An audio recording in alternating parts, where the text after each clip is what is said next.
Good Sunday morning, y'all. This is Sherry Schreiber of GettingBetter.com. And I recently alerted my Twitter followers that I wanted to do a presentation on happiness. So I think today is a good day to do that. What is happiness? Well, I've come to understand and realize that it's different things to different people. What makes you happy isn't necessarily going to make me happy. And what brings you glee isn't necessarily going to be what brings me glee. So happiness really is very subjective. It's a subjective state of mind. And it's nobody's right to tell you what to do or how to live your life according to their ideation of what happiness means to them. Now, let me give you an example. I used to go with a fella. He had a mood disorder, unfortunately. So he spent a lot of time indoors. Now, I'm not an outdoor kind of person. I'm more an indoor kind of person, a homebody. And so that relationship worked very well for me. We'd lay around for hours watching taped programs that he'd geared up on his VCR back then. And or VCRs, he had several of them. He would program to tape shows that he and I liked. But we hibernated a lot, and we would cook together, and that was a very comfortable, nourishing, pleasurable relationship for me. But if I'd been with somebody who wanted to run and go and do and climb mountains all the time, that wouldn't have worked. So happiness really and truly is in part about finding compatibility in your relationships. What do you like to do? What are you most comfortable with? What is your comfort zone? What brings you pleasure? And can you find a person on the planet who enjoys those things as well? And compatibility is a part of happiness, being able to share the same kinds of foods together and enjoy those little things. Okay. And it's not to say that happiness means you have to be in a relationship. I haven't been in one in a lot of years now. And yet I'm happy, I'm content. I enjoy my own company. And I enjoy doing things around my house, projects in the house, outside in the yard, and screwing around in my garden. But I'm happy when a plant that I plant thrives instead of dies. It's the little things. I'm happy when I can pick up solid dog poop in my yard. And trust me, after the year I've had with my adopted puppy, well, she's not a puppy, she's 7 years old now. But after the year I've had, trust me, picking up solid poop in the yard is something that gives me the feeling that I'm having a great day. So it's little things. It's waking up every morning and not having any aches or pains, not having a stiff neck, not having a stiff shoulder for having slept on it the wrong way. That makes me happy. Being able to cut my own hair for the last, over 50 years. That makes me happy. Think of the fortune I've saved on haircuts. A lot of little things make me happy. When my adventurous cat, who tends to sleep outside all night, comes home in the morning for breakfast and he hasn't been eaten by a coyote. That makes me happy. It's the little things. It's being able to return an item that didn't work out well for me on Amazon, and that being a relatively easy thing to do. That makes me happy. Finding a coin on the street while I'm out walking or jogging, that makes me happy. So it's finding happiness, pleasure, joy in the little things. And I don't want to come off all Pollyanna. I mean, I have shit days just like you do.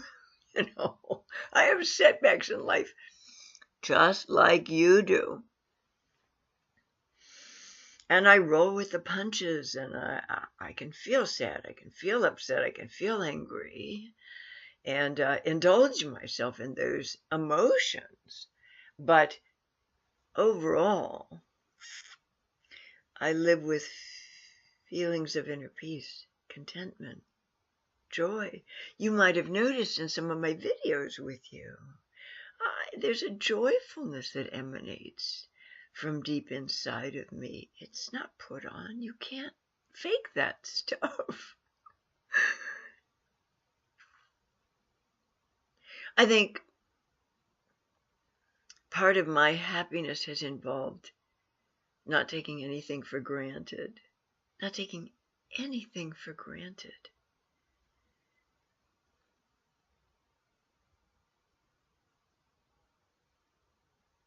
And that has served me very well.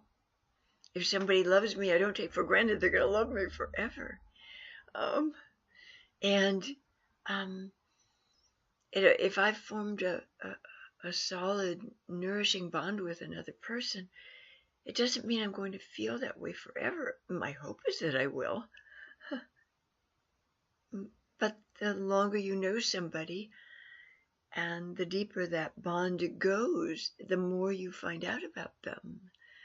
And a lot of our friends, we can overlook their deficits, their flaws, their shortcomings, if we've learned to overlook and accept our own.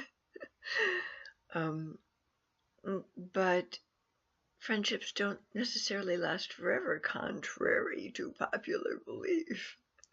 You know that old saying, lovers come and go, but friends are forever? Not true! Sometimes we outgrow our friends.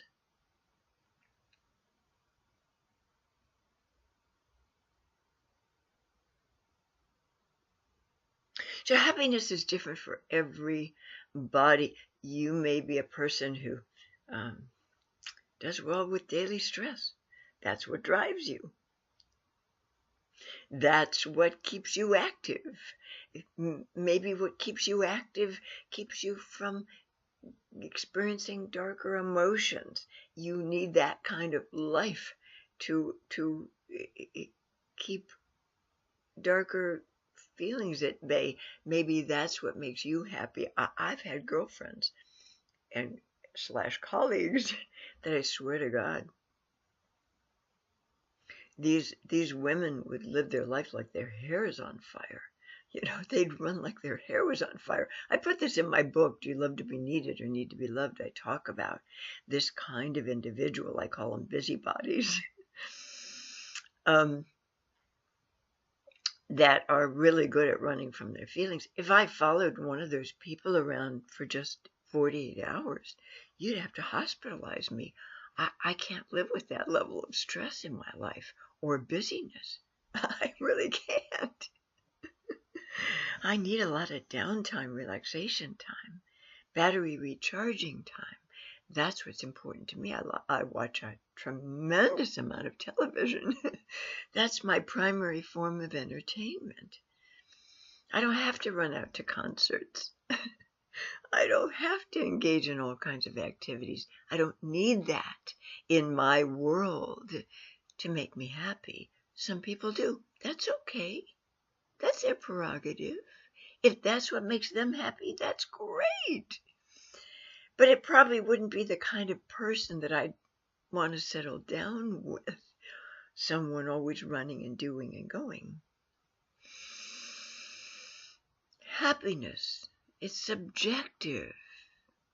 Whatever makes you happy. It's nobody else's business to tell you whether that's right or wrong. May not be their ideation of happiness, but it may be yours, and that's okay. I know a man that recently, um, every time I speak with him, he says to me, "What about relationships? Or are you seeing anybody? Um, uh, do you have a lot of friends? What's your social life like?" And I feel like I have to keep defending my life and reinforcing and reiterating that those things aren't of utmost importance to me at this juncture, at this time in my life.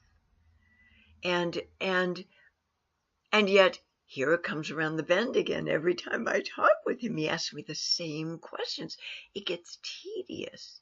It's like he doesn't hear my answer to him, that I feel joyful, I feel content, I feel at peace. I like my life the way it is. I don't need to clutter it up with a lot of activities or people or social engagements. I like my life the way it is. I've always believed we set up our lives the way we need them to be. Some people need to be miserable. And they orchestrate their lives in ways that keep them under stress and in pain and in misery. And that's what they think they deserve. That's what's comfortable for them. Largely because that's what they grew up with. They never got to experience happiness. I didn't either as a kid, but I was really dedicated to growing into my happiness, and it never had a specific set of pictures attached to it. In other words, um, my idea of happiness when I was younger didn't involve, well, owning a home and having a white picket fence and 2.3 children, whatever it is. I just want to be happy. Whatever came under that umbrella for me. But happiness was the characteristic and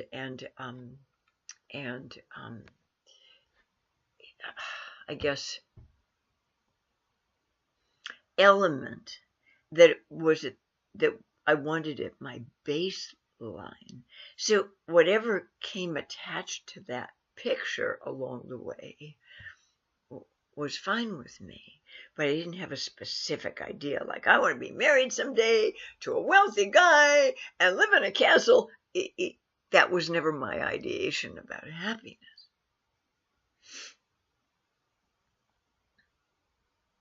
Happiness was the goal, not all these other contingencies, if you will. And I've attained that. So, you might want to think differently about what happiness means to you. Wealth doesn't bring you happiness. I've worked with a good number of really wealthy clients over the years, multimillionaires who were really desperately unhappy, empty people, desperately unhappy. So wealth doesn't bring you happiness. It gives you a little more freedom in life. But it doesn't make you happy. A relationship can't make you happy. If you yourself aren't happy, if you haven't found a way to find contentment, inner peace, and joy in your existence with the little everyday stuff, a relationship's never going to fix that for you.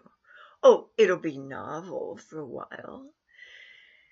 It'll make your heart beat a little faster and your blood course through your veins a little more quickly. But it's not going to make you happy.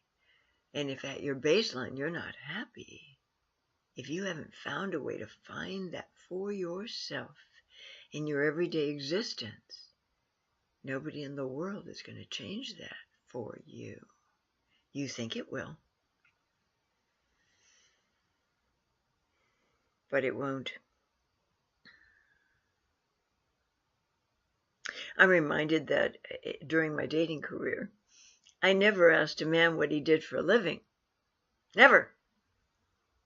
It didn't matter to me. I asked him, do you like your work? Is it fulfilling for you? Is it gratifying for you?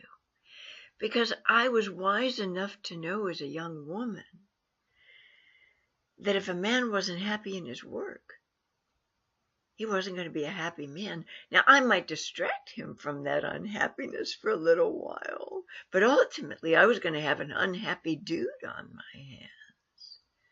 And I never wanted that.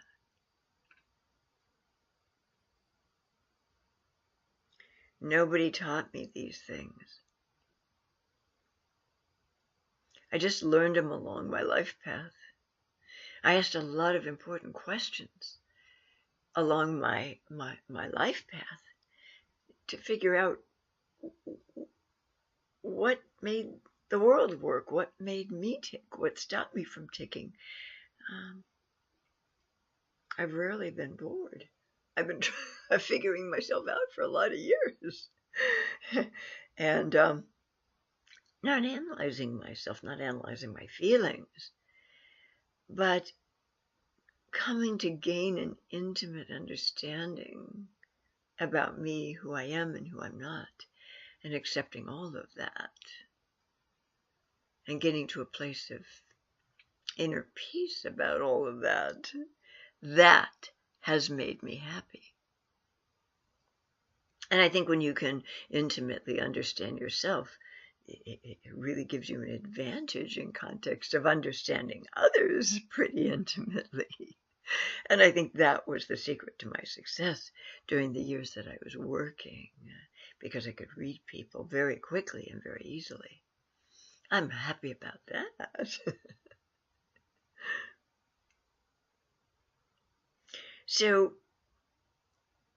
I guess I want to float this to you. Stop taking things for granted in your life.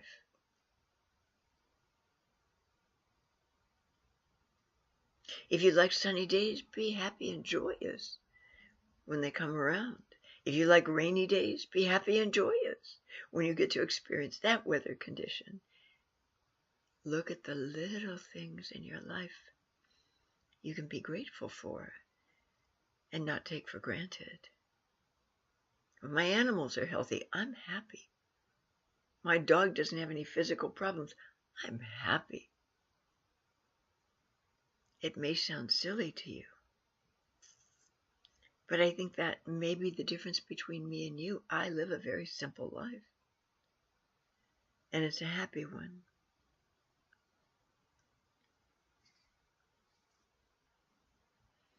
Secondly, don't let anybody determine for you what should make you happy.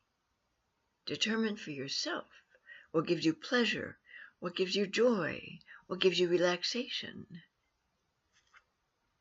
what gives you comfort, and go with that. Don't let anybody tell you that that's wrong. You do not have to defend your life and the way you've set it up to anybody.